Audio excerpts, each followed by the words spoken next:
A ruthless vampire king discovers his fallen Bloodbound is the only one who can give him an heir and the power to end a centuries-old curse.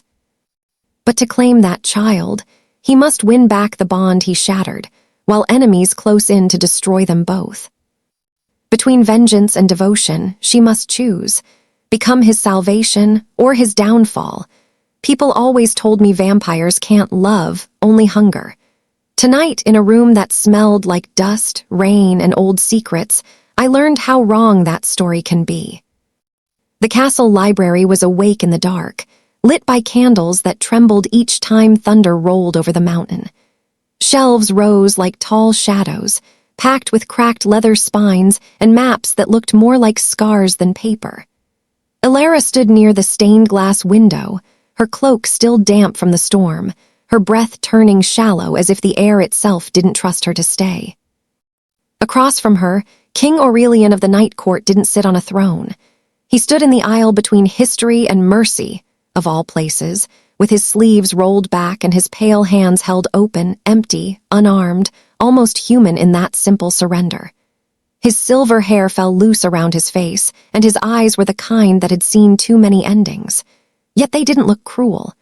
They looked tired, like someone who had been strong for too long. Elara's chin lifted, brave in the way a person is brave when they have nothing left to lose. "You shouldn't have brought me here," she said. Her voice had a quiet shake, but she didn't step away. "Your court will call it weakness." "They call everything weakness," Aurelian replied, calm as candlelight. "Kindness, doubt, even restraint."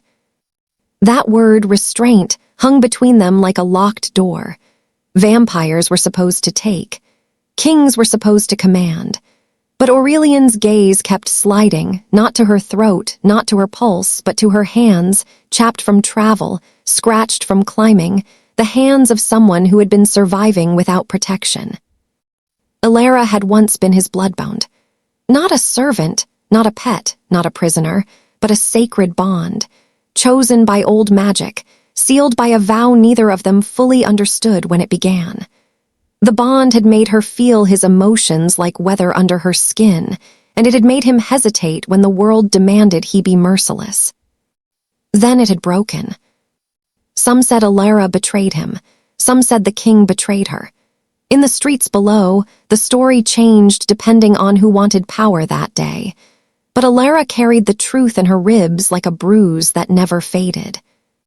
Aurelian took a slow step forward, and the floorboards answered with a soft creak. "You've been running for months," he said. "I can smell the smoke of campfires on your hair. I can hear the roads in your bones."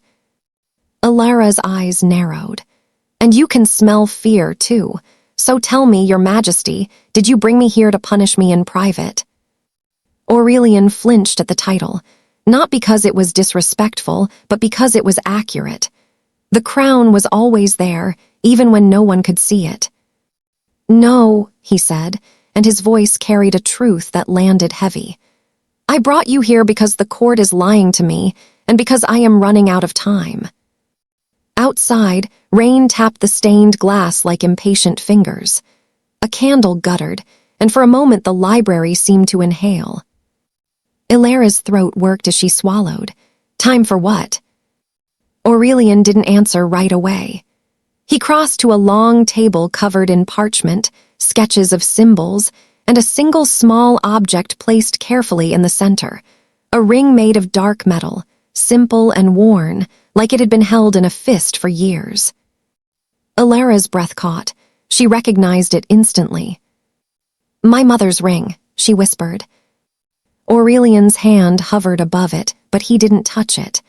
"I kept it safe," he said, "not because it belonged to you, but because it belonged to the part of you you forgot."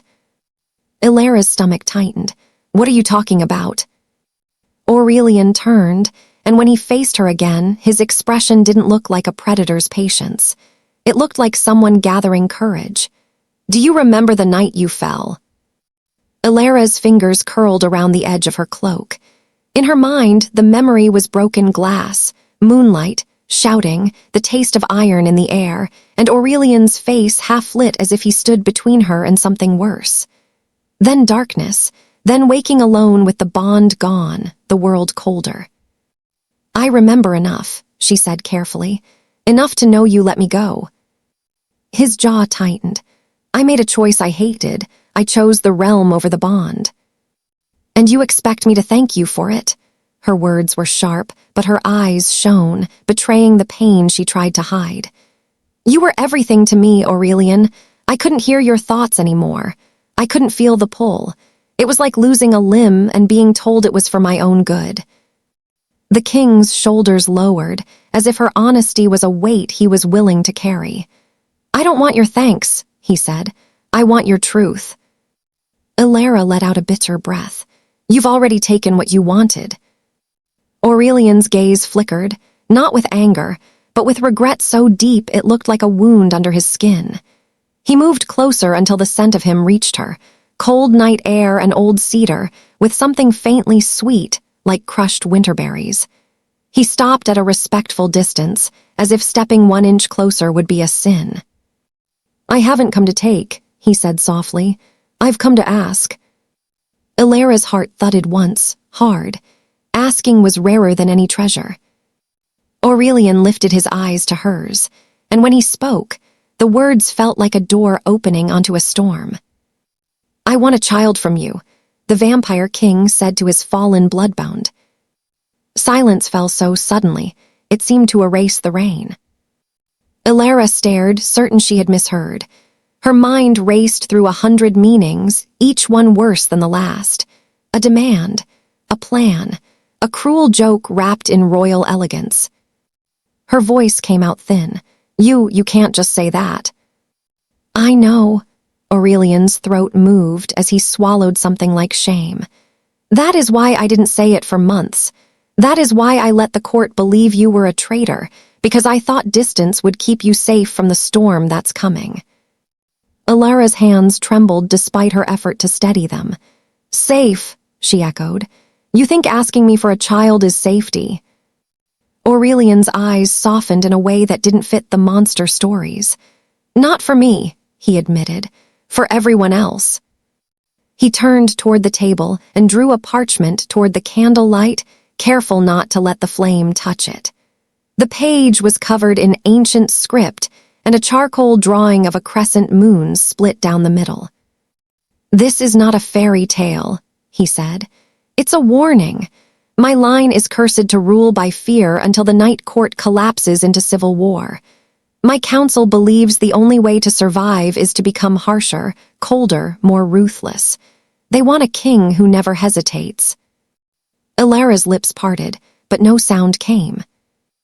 Aurelian continued, his voice low, intimate, almost pleading.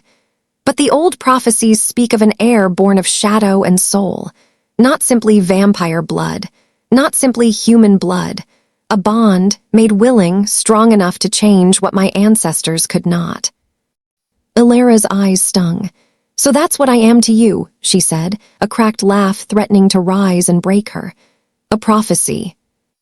Aurelian's face tightened, and for the first time his composure wavered. No.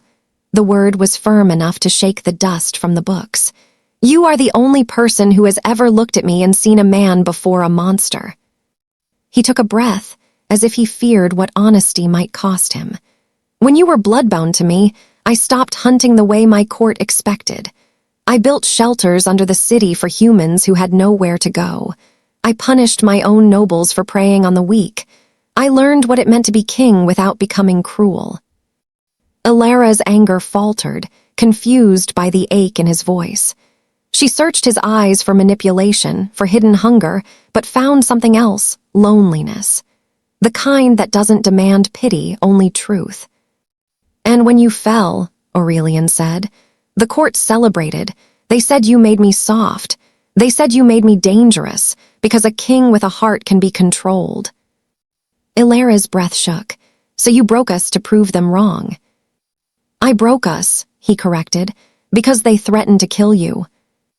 The words hit like a sudden drop in temperature. Elara's knees felt unsteady. What? Aurelian's hands clenched, then opened again, as if he refused to hold anger for too long. They couldn't kill you while you were bound to me. The magic protected you, but it also tied my decisions to your safety. They said if I didn't end the bond, they would end you by other means, quietly, neatly, like a problem. Elara's vision blurred, not from fear, but from the sick, twisting realization that her exile had been a shield. "You let me hate you," she whispered. Aurelian looked away, and the movement seemed to cost him. "Hate was lighter than grief," he said. "I thought I could bear it. I thought I could be the villain in your story if it kept you alive." For a long moment, Elara couldn't speak. The library felt too big, the candles too small, the air too thin. She had dreamed of this, confronting him, making him pay, hearing him apologize. But the truth was not clean. It was not a victory. It was a scar. Elara took one step forward, then another, until she stood close enough to see the tiny fracture in his composure. She lifted her hand, hesitated, and then, slowly, carefully, placed her palm against his chest. His heart did not beat like a human's. It was slower, older, like a drum from a distant ceremony. But it was there. Aurelian's breath caught as if her touch hurt, and healed him at the same time. "I don't understand," Elara said, voice trembling with something that wasn't quite anger anymore. "If you wanted to protect me, why bring me back now?" Aurelian's eyes lifted, and in them Elara saw fear, real fear, not fear of death, but fear of failing people who depended on him. "Because the council has found another way," he said. "They don't need to kill you to ruin everything. They plan to use you." Elara's skin went cold. "Use me how?" Aurelian's hand rose, hovering near hers without claiming it.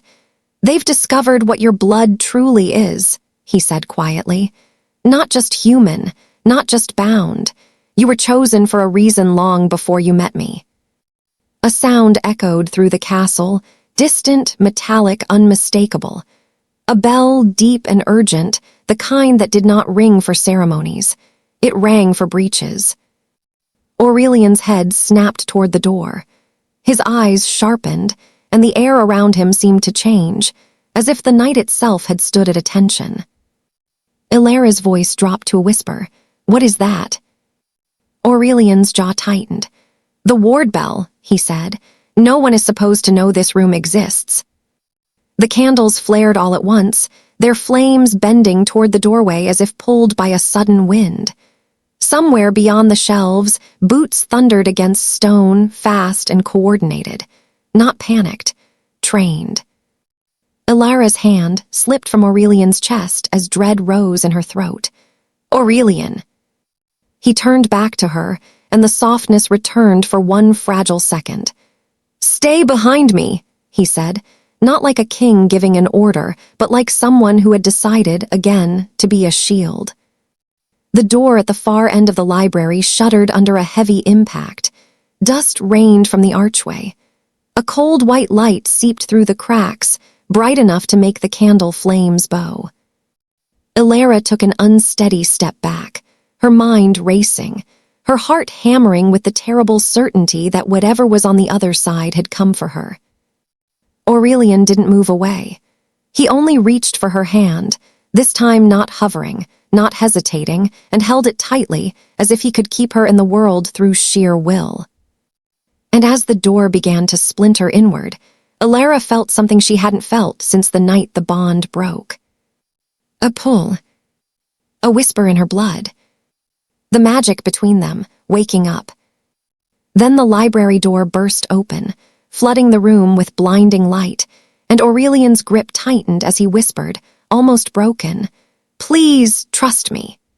Light poured into the library like a living thing, turning every floating dust mote into a tiny, accusing star. The air smelled of burned rosemary and hot metal, and the candles bent low as if they were ashamed to exist in that brightness. Aurelian stepped in front of Elara without thinking, broad-shouldered and steady, his grip firm around her hand. The glow made his skin look almost translucent, but his voice stayed calm, even gentle. "No one touches her," he said, not as a threat, but as a promise.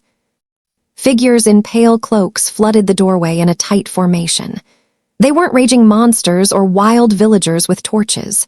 They moved like trained guards, disciplined, silent, and certain they were right. Each carried a lantern the color of dawn, its light humming softly, as if it had a heartbeat of its own. At their front stood a woman with iron-gray hair braided down her back and a face carved into patience. Lady Maris, Aurelian's most trusted counselor, the one who had always spoken of stability and order as if they were prayers. Elara felt Aurelian's hand tense, not with fear of them, but with the old pain of betrayal. "My king," Maris said, her tone respectful in the same way a locked door is polite. "Step aside. The Bloodbound does not belong here." Elara's stomach turned. "I don't belong to anyone." Maris' gaze slid to Elara as if she were an object with a dangerous edge. "You carry a bond that weakens the crown. You carry a bloodline that can rewrite the Night Court. We cannot let sentiment decide the future." Aurelian's jaw tightened, but his eyes didn't harden. "Sentiment," he repeated softly. "Is that what you call mercy when it inconveniences you?" Maris lifted a gloved hand, and the lanterns flared brighter. The light wasn't just illumination. It was a spell, warm and heavy, pressing against Aurelian like an invisible wall. Elara felt it too, squeezing the room smaller, making her chest shallow. Aurelian didn't lash out. He didn't roar. He simply inhaled as if choosing restraint on purpose and spoke to the guards behind Maris. "If you believe you are here to protect the realm," he said, voice carrying across the shelves, "then look carefully. Ask yourselves why you had to break my wards to do it." For half a second, one young guard hesitated. His eyes flickered to the splintered doorframe, to the library's trembling candles, to Elara's damp hair and shaking hands. He looked like someone who had been told a story and was seeing the truth for the first time. Maris noticed the hesitation and turned her head slightly. That tiny motion was enough. The guard's doubt snapped back into obedience. "Enough," Maris said. "Take her." The guard surged forward. Aurelian moved like a shadow slipping between heartbeats. He pulled Elara behind a tall shelf and swept his free hand outward. Books lifted and slid from their places, not thrown, not weaponized to harm, but shifted like a moving wall. The aisle narrowed, forcing the guards to slow without crushing them. Wooden ladders tipped and clattered, blocking the straight path. Elara's pulse thundered in her ears. "You could hurt them," she whispered, shocked at his control. "Why won't you?" "Because they're not my enemies," Aurelian said, breath tight as he guided her through a gap between shelves. "They're my failure. I let someone else teach them what a monster looks like." A lantern's light spilled around the shelf edge, searching. It landed on Elara's face, and her skin prickled with heat. Instinctively, she raised her hand to shield her eyes. The moment she did, something answered inside her, an old, sleeping instinct, like a door in her blood remembering its key. The air shifted. The bright beam dimmed, not extinguished but softened, as if the light itself decided to be less cruel. Shadows deepened around Elara's fingers, curving gently like a cloak, and the lantern's hum faltered.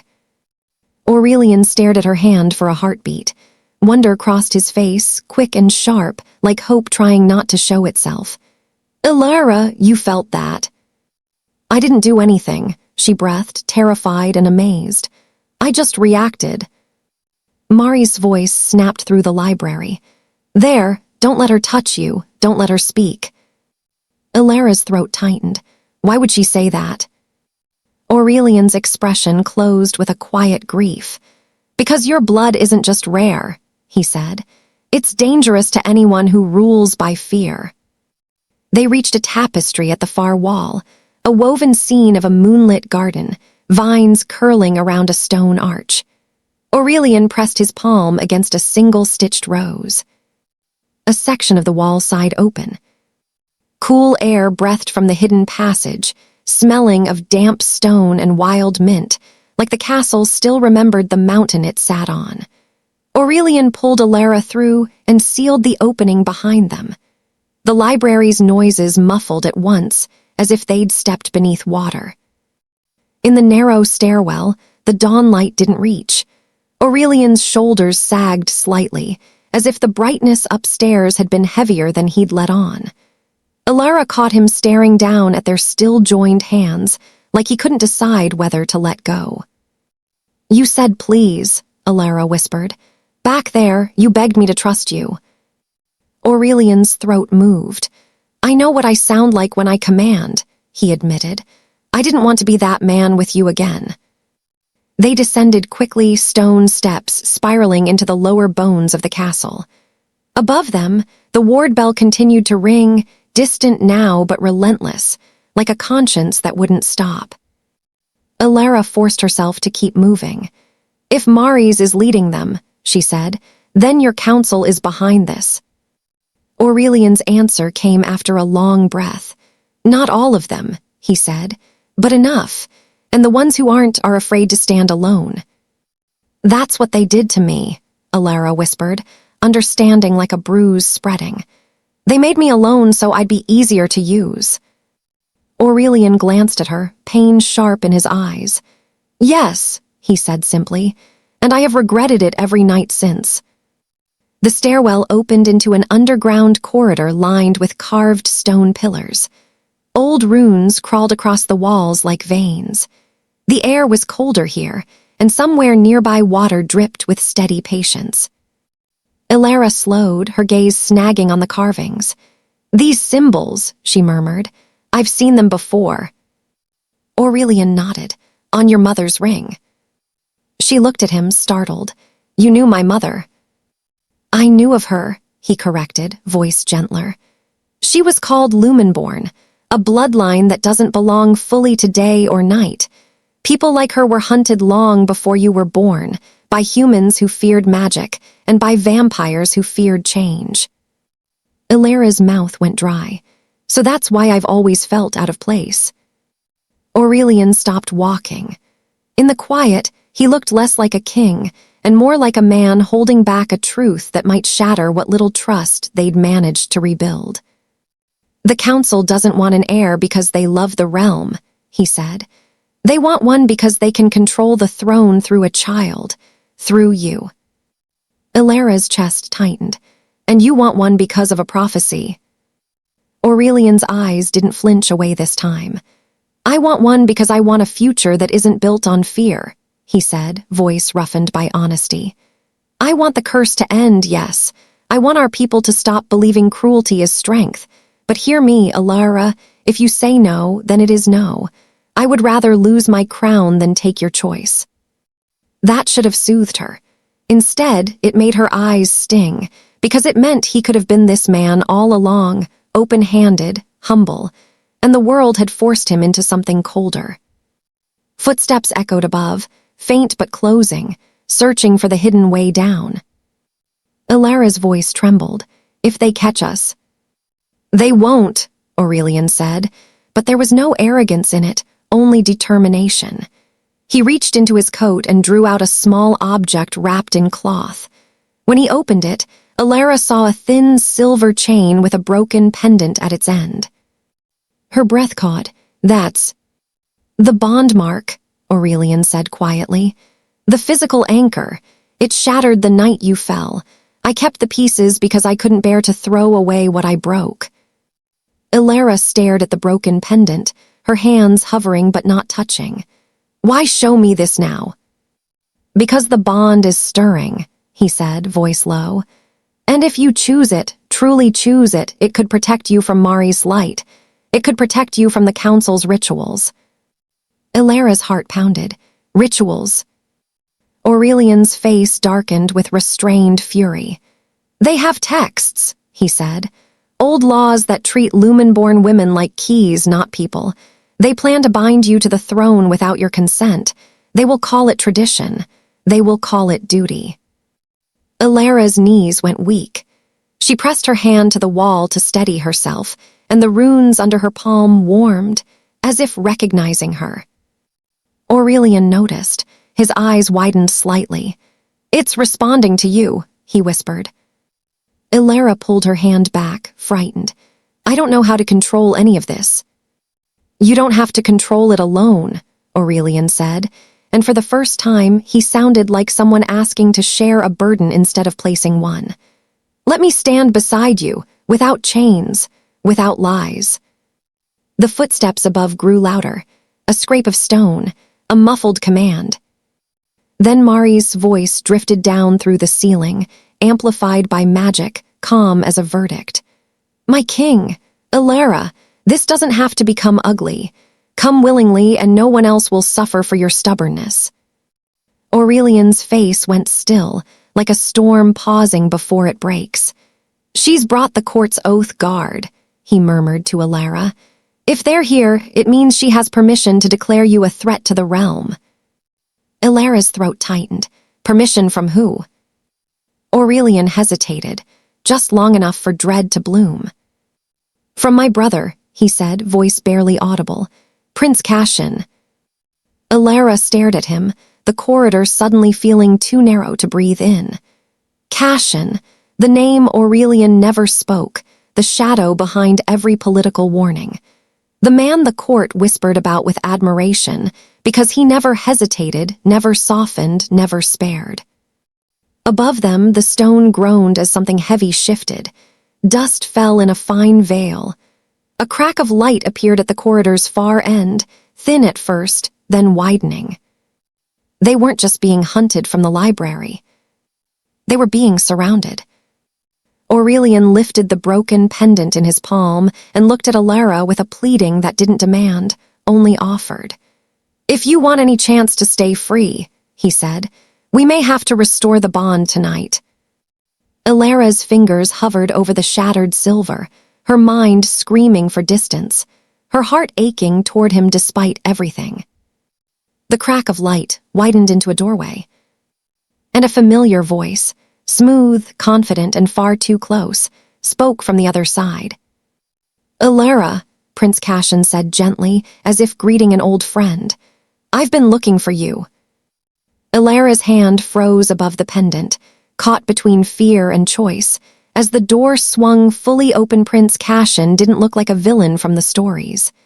He looked like someone the world had taught to win, clean cloak, steady posture, eyes calm enough to make you doubt your own fear. The new doorway he'd opened poured that same dawn-colored light into the corridor, washing the old runes pale. Behind him stood 2 oath guards with lanterns held high, their faces tight with duty. Cashion lifted one hand, and they stopped at once, as if he didn't even need to raise his voice to be obeyed. "Elara," he said again, softer now, and his gaze moved over me like he was counting bruises I didn't know I had. "You're trembling. That means you've been frightened for a long time. You don't have to keep doing that." Aurelian shifted in front of me, protective without being possessive. "Step back," he told Cashion. "You're scaring her." Cashion's mouth twitched, not quite a smile, not quite sadness. "Brother," he replied, "you always mistake certainty for cruelty."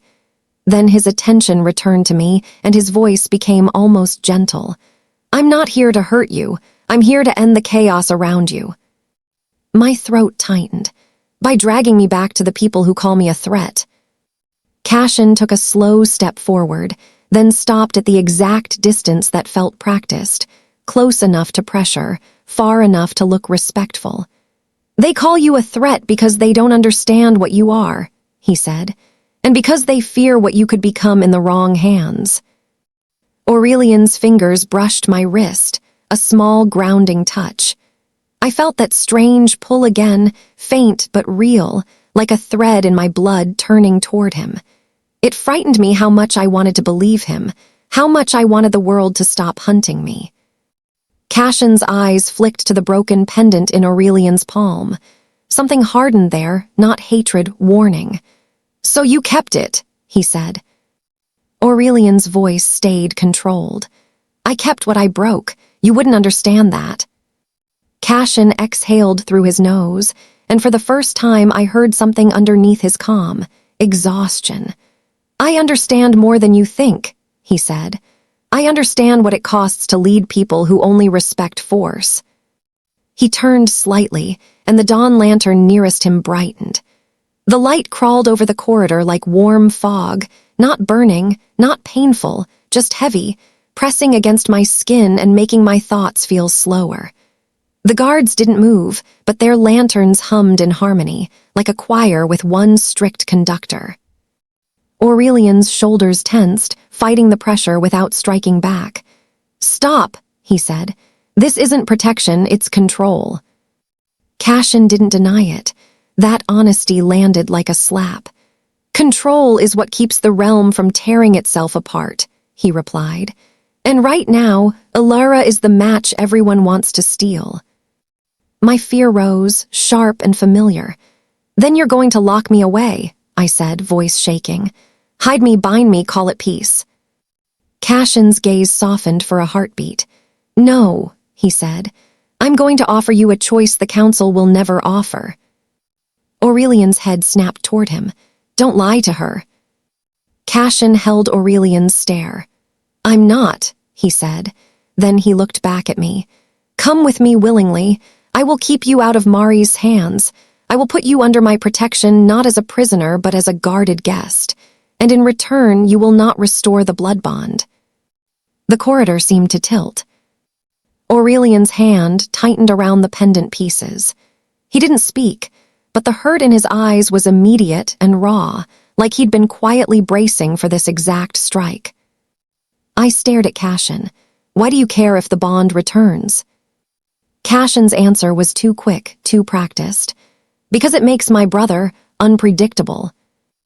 Aurelian's voice went low. "Say what you mean." Cashion hesitated. In that pause, the perfect prince cracked just enough to reveal a younger man underneath, burdened by duty like armor that never comes off. "The bond makes you merciful," he said finally. "And mercy is beautiful until the day it gets people killed." Aurelian didn't move, but something in his expression changed, humility, not defeat. "Mercy isn't the same as weakness," he said. "You know that. You just stopped letting yourself believe it." Cashion's eyes flickered, and I saw it then.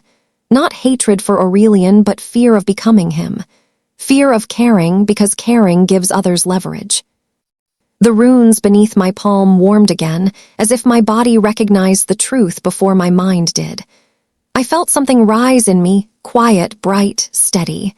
Not rage, not revenge, a kind of courage that didn't need permission. "Cashion," I said, and my voice surprised me with how clear it sounded. "You're speaking like someone who's repeating words he was taught. Who taught you to call compassion dangerous?" Cashion's jaw tightened. "This isn't a lesson," he said. "It is," I insisted, stepping around Aurelian's shoulder so Cashion could see my face. My heart hammered, but I held his gaze.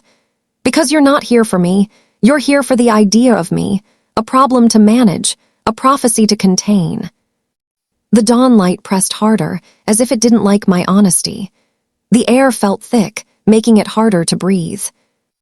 Aurelian started to move toward me, instinct to shield, but I lifted my hand slightly, asking him to trust me this time. His eyes widened, then softened. He stayed where he was, letting me stand in my own strength. I focused on the warm rune stone under my fingers. I didn't try to fight the light. I didn't try to break it. I simply imagined it changing, like a harsh voice learning to speak gently. The humming lantern stuttered. The bright fog of light thinned, not gone but eased, as if the corridor itself had taken a calmer breath. One of the oath guards blinked, startled, and lowered his lantern a fraction without realizing it. Cashion's composure faltered. "What did you do?" "I didn't attack you," I said. "I asked the magic to stop shouting." For the first time, Cashion looked afraid, not of me hurting him, but of me being right. His eyes flicked to the guards, then back to me, and his voice dropped. "You shouldn't be able to do that." Aurelian's expression held something like awe and heartbreak at once. "She was never weak," he murmured, almost to himself. They just kept her in the dark. A sharp sound cut through the corridor, boots descending stone steps from the passage behind Cashion, precise and unhurried. The air turned colder, and the warm mint scent of the hidden tunnels vanished under something sterile, like polished metal. Lady Maris stepped into view. She carried no weapon. She didn't need one. Her authority walked ahead of her like a shadow. In her gloved hand was a small ring set with a pale crystal that pulsed faintly in time with the ward bell above. Cashion stiffened the moment he saw it, and the change in him was instant, like a string pulled tight around his spine. Aurelian's voice turned dangerously quiet. "Maris," he said, "so you do hold his oath." My stomach dropped. Cashion's certainty, his discipline, his perfect calm, none of it was fully his. Maris smiled the way a locked door smiles. "A prince must serve the realm," she said smoothly, "even when his heart disagrees." Cashion's mouth opened, then closed. His eyes flicked toward me with something close to apology, but his body did not move. The ring in Mari's hand pulsed once, and the lanterns flared back to full brightness, harsher now. Aurelian stepped forward, not to attack, but to place himself between us and that control. "Let him go," he said to Maris. "If you want a loyal court, stop making puppets." Maris ignored him and looked at me as if I were a page in an old book she'd finally found. "Elara," she said, "you will come upstairs. You will accept your role, and you will do it with a grateful face so the realm can believe this is peace." My hands shook, but I refused to shrink. "Peace without choice isn't peace," I said. Mari's eyes narrowed. "Choice is a luxury for people who don't carry destinies." Aurelian's voice broke slightly, and the sound of it nearly undid me. "Elara," he said, "whatever happens next, remember this: your will matters more than prophecy, more than crowns, more than me." I turned my head just enough to see him fully. In that moment, I saw the man beneath the king, someone who had learned, too late, that love without honesty becomes a cage. The broken pendant still lay in his palm, waiting. Maris lifted the oath ring, and the crystal flashed. The corridor's runes lit up in a pattern I didn't recognize, bright lines racing along stone like a net tightening around us. The hidden passage behind me groaned, and the air trembled as if the castle itself was being commanded to close its doors. Aurelian thrust the pendant toward me. "If we restore the bond," he whispered urgently, "you might be able to resist her control, but only if you choose it, only if you truly want it." My heart slammed against my ribs. The net of light tightened. Cashion stood frozen, eyes full of conflict, unable to move. I reached for the pendant pieces, and the floor beneath us shuddered hard enough to throw my balance. A seam of light split the stone between Aurelian and me, widening like a sudden fault line. "Aurelian," I cried, grabbing for him. His fingers caught mine for half a second, warm, steady, refusing to let go, until the stone surged again and tore us apart. I stumbled backward into Cashion's sight as the corridor between me and Aurelian yawned open, spilling cold air and blinding rune light. Across the widening gap, Aurelian held the broken pendant out toward me, his face set with desperate hope. Mari's voice cut through everything, calm and final. "Take her," she ordered. Cashion's arms moved. Whether to capture me or to save me, I couldn't tell. Just as the stone walls began to slide, sealing the passage like a closing mouth. And in the last shrinking slice of space between us, I heard Aurelian's voice in my blood again, faint but unmistakable, as if the bond had awakened only to be stolen. "Elara, choose me." Then the wall slammed shut.